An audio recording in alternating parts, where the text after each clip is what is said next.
Hi, this is Sean with Savage Arms, and today we're going to go over the basic takedown and cleaning of the A17 rifle.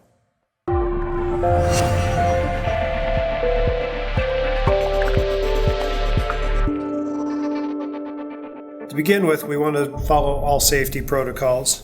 So we'll start by dropping the magazine, checking the action to make sure that the gun is empty and safe, and then dropping the bolt.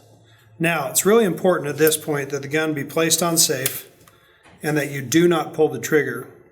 If you do that, it's going to cause some undue complications in the process. So again, drop the bolt, but do not pull the trigger. Now, the tools that you need for this operation are very simple. A 1/8 inch punch, a cleaning brush, and your normal cleaning tools are all you really need. Using a 1/8 inch punch, simply depress the follower on the recoil mechanism and using your fingers and the punch, lift up, and the dust cover comes right off. You'll also see that this partially disengages the recoil assembly, which makes its removal quite easy. If the recoil assembly does not disengage when you remove the dust cover, simply compress the spring, rotate the assembly 180 degrees, and it will easily remove from the back of the bolt. Once the recoil assembly is out, the bolt handle removes, and also using the punch or another tool, you can now push the bolt to the rear and out of the action. One little caveat is the technique for removing the dust cover and recoil assembly and bolt when there's a scope on the rifle. The technique is exactly the same, it just requires a little more finesse. Again, using a 1/8 punch, we can remove the dust cover, and then reaching under the scope, we can easily remove the recoil assembly and bolt. At this point, the rifle can be cleaned from the breech end using either a 17 caliber cleaning rod or a bore snake or something like that. While the action is open like this and exposed, it's easy for us to go in and do the basic cleaning of the action, brushing away any powdered residue or brass or copper that might be in the action. The A17 functions very well even when dirty. The A17 does not work very well when dry. So this is one of the only things that you need to lubricate on the rifle. So what we're going to talk about is just the basic cleaning of the bolt assembly. And that can be seen places like here and here, which are the bearing surfaces of the bolt assembly as it moves rearward and forward during the cycling of the action. By wiping those clean, we can enable good function of the firearm. Okay, once the bolt assembly is removed and cleaned, it needs a very light layer of lubrication using M-Pro 7 or another light synthetic grease. There are bearing surfaces on either side of the bolt, the bottom. You can see these rails right here. A light layer of grease can be applied there and then smoothed across that surface either using a brush or a rag.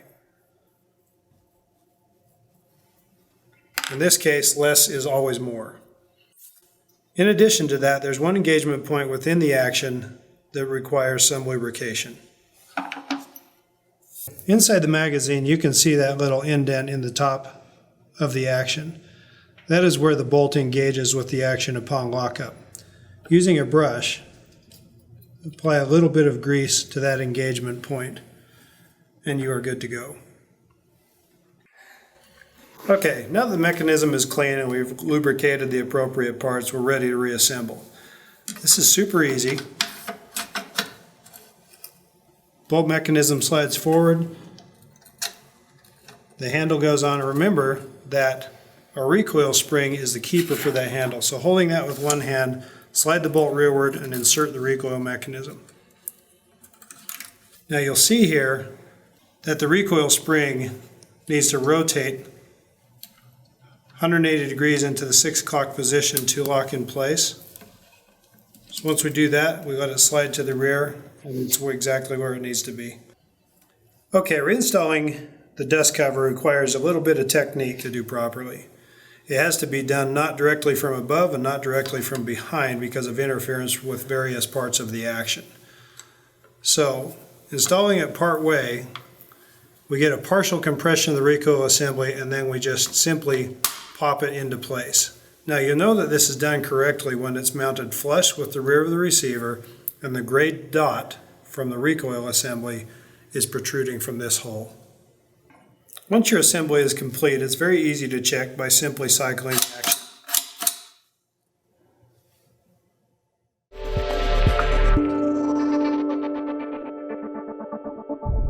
Once we have the bolt removed on an A17, we've talked about the fact that there's no reason to have the hammer at the down position. If, however, that were to happen, that right there is what you're not supposed to do. So do not do that.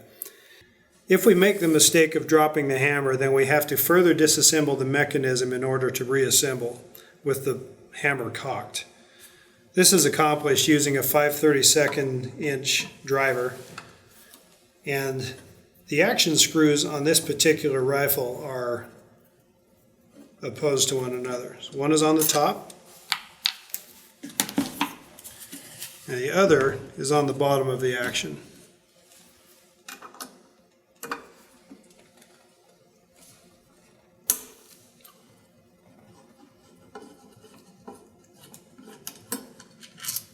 Once these two screws are removed, take the gun to half safe so that the stock will slide out and pull the action out of the stock. Once the action is removed from the assembly, locate the keeper pin here and push it through so that it can be removed.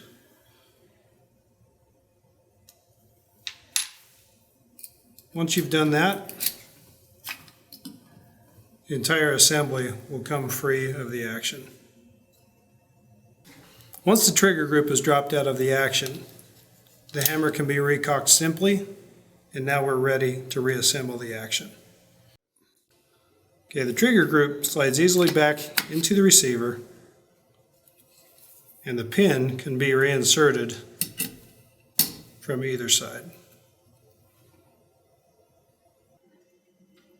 With the trigger group reinstalled on the receiver, the whole action can be dropped back into the stock easily.